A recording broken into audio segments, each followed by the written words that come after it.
Greg Lewis.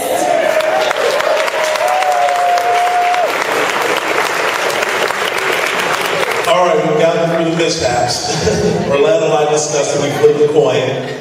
I won, so I get to go first. I'd like to first thank you guys for having me here this evening, and Coach Jeff for inviting me to come out and have an opportunity to say a few words. I cherish these sorts of opportunities because I believe that I've been given a platform and an opportunity to hopefully speak into young people's lives. And to me, that is a calling that's been put on my life. And so anytime I have an opportunity, certainly I want to jump out and take advantage of it.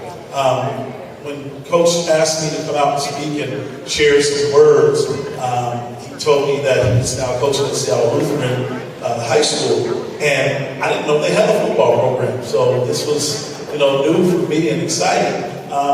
But I think the thing that caught my attention most was that a school like Seattle Lutheran has a greater mission than just educate kids or to provide athletic opportunities, but it provides a spiritually based educational program, which is so extremely important. I think, as a father myself who has two lovely daughters, they're grown now. Yes, I'm old. My daughters are out of the house. They both play sports, basketball, but an opportunity for them to grow up and have a spiritual-based education and upbringing was very important to me.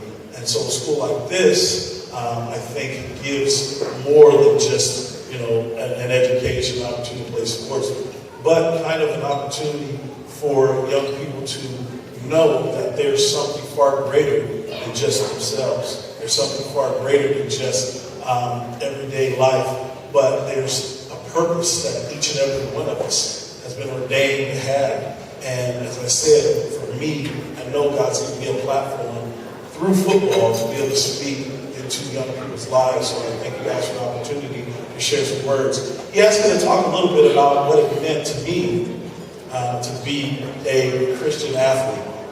And I always told people, a long time ago, they go, how does it feel to be a football player? Is it, exciting? Or what is it like being a professional athlete? And I have to be honest, I never felt like I was a football player. I felt like football was something that I did. Okay, I was a follower of Christ. That's who I was. And football was something that I did. And I had to put that perspective on it, I think, to kind of explain why I believe that I was able to go to college, get an education, play in the NFL, meet all sorts of people and have all sorts of opportunities in life. And I think it was for a purpose. And I believe that I have a purpose in my life that's far greater than scoring touchdowns. That was far greater than, getting first downs and going to Rose Bowls and playing for national championships and almost playing for a Super Bowl. That darn field goal kicker. And that was that platform to speak to young people. I knew that football was a great opportunity. When I was a little kid, 8 years old, I decided that I wanted to play in the NFL. And that's a true story. And at 8, I sat down, I wrote down a goal for my life, to play professional football. And I knew there were going to be many obstacles along the way. I knew there were going to be many challenges. I knew there were going to be things that I would have to do in order to attain that opportunity. But somewhere along the way, I kind of got distracted and sidetracked and caught up in things that weren't going to get me there until I got to my senior year in high school. And just kind of innocuously, this young lady asked me and said, I know you want to be a football player and all that stuff, but do you know Christ? And I was like, what do you mean? And so, she went and talked to me a little bit about what it meant to be a follower of Christ and to be a believer. And that changed and impacted my life because when I got to college, my roommate, who was on the Husky football team, was also a believer. And I think my life kind of transitioned and changed at that point time. So my goal wasn't to become a great football player so that I could say how great I was, so that I could have people look up at me and be in awe or be jealous or to make a ton of money or to get the girls. That's usually guys' motivation for a lot of stuff. But it was to do everything in my life for a purpose. And, the Bible says that we should do all things unto Christ.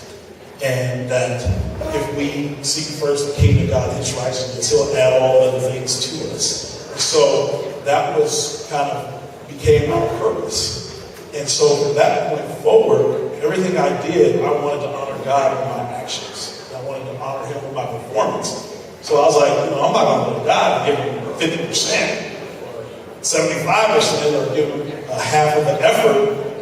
He gave me life, He gave me talent, He gave me skill, He gave me this ability. So I'm going to give Him all I got, 100%. Every practice, every game, every workout session, when I go to class or in school, every study session, every test, I'm going to give Him my 100% all. So it gave me a purpose and a motivation to strive for excellence, because I was presenting it to God. Here's my best. Here's my return, what you've given me. And so being an athlete and being a believer meant I had a greater purpose to do my best, to do all. I think that's what really allowed me to, achieve at the highest levels of my chosen skill or my chosen endeavors. When I was in college, my senior year, I won this award called the Doak Barker Award, which they give it every year to the best running back in all of college football.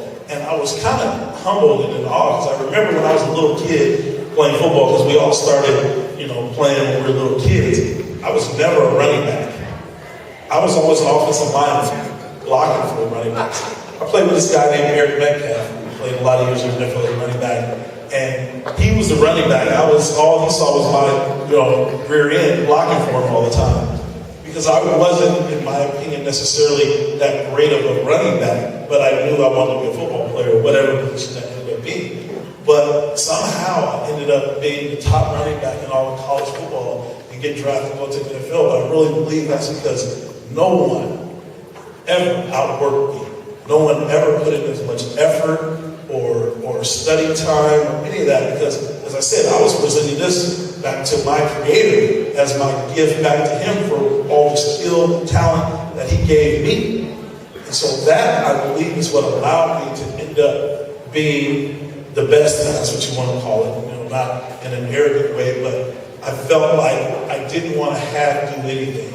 I always wanted to represent my team, represent my family, represent my coaches, and represent my Creator in everything that I did. And so it really gave me the strength and the endurance, those days. When you play football, I'm going to tell you, 2 days, training camp, that stuff's hard.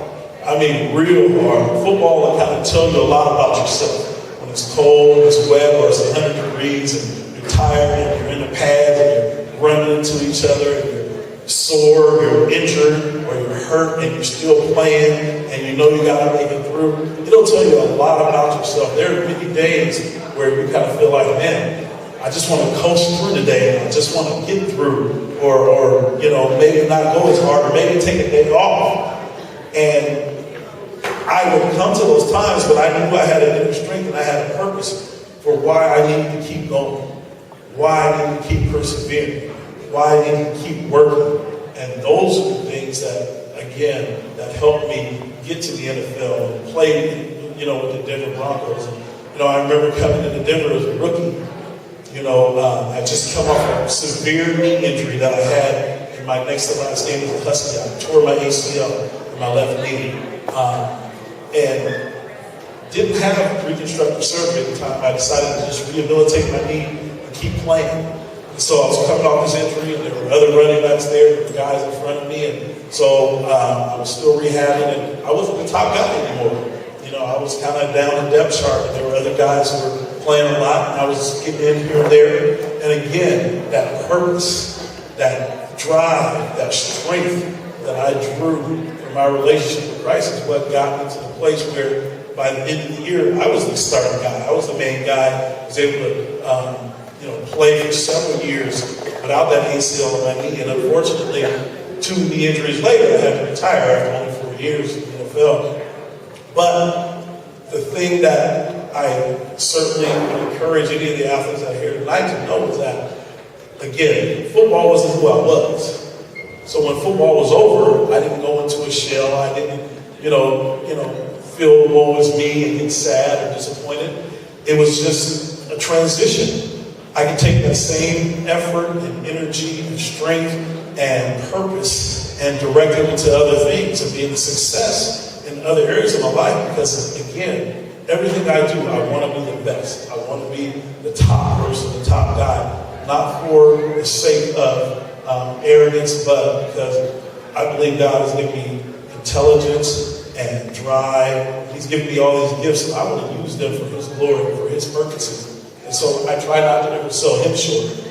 Therefore, it gives me the ability to always continue to drive for the highest mark, for the highest achievements and opportunities in whatever I do. I work at the University of Washington, and basically I'm a fundraiser. I raise money for a living.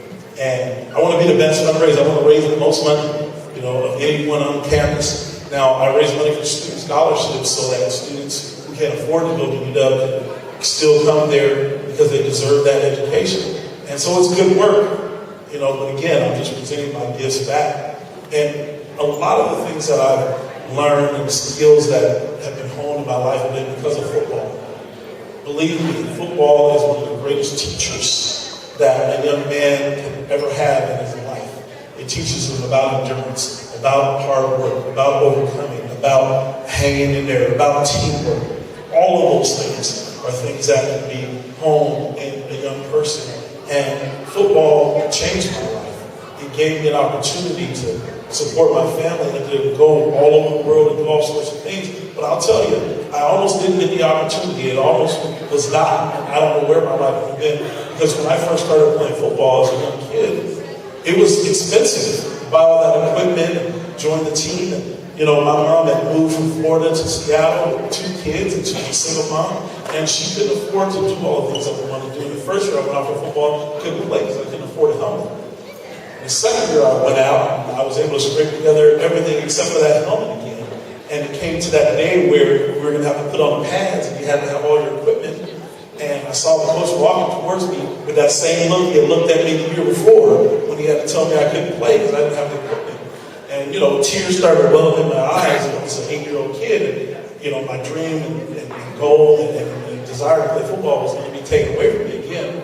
And when he came up to me and said, "Come here," he took me over to his car and pulled out a helmet. It was a little old, a little battered. But he said, "Somebody donated this helmet because they wanted to make sure you were able to play this year." And had that person not donated that football helmet, I don't know where my life could have ended up and what I might have ended up doing. But because that person was willing to sacrifice and share and support my dream, my life was changed. So if you're here tonight and you have an opportunity to bless somebody or support these young people, all of you have already done that by being here. But if there's something that you can do to support the young person, just know that we wouldn't just be giving some money to support the program. We might be changing the life of a kid. And by my life being changed and impact my family's life. And my family's impacted my community and my neighborhood. So you could be making significant change when you support young people when they want to do stuff like playing football. It might seem like a small thing, but really it's not. It could be life-changing. I want to thank you guys for giving me an opportunity to speak today. I wish you guys all the best, all the success, young men. Coach, work them hard, train them hard, teach them how to be tough, and go Saints.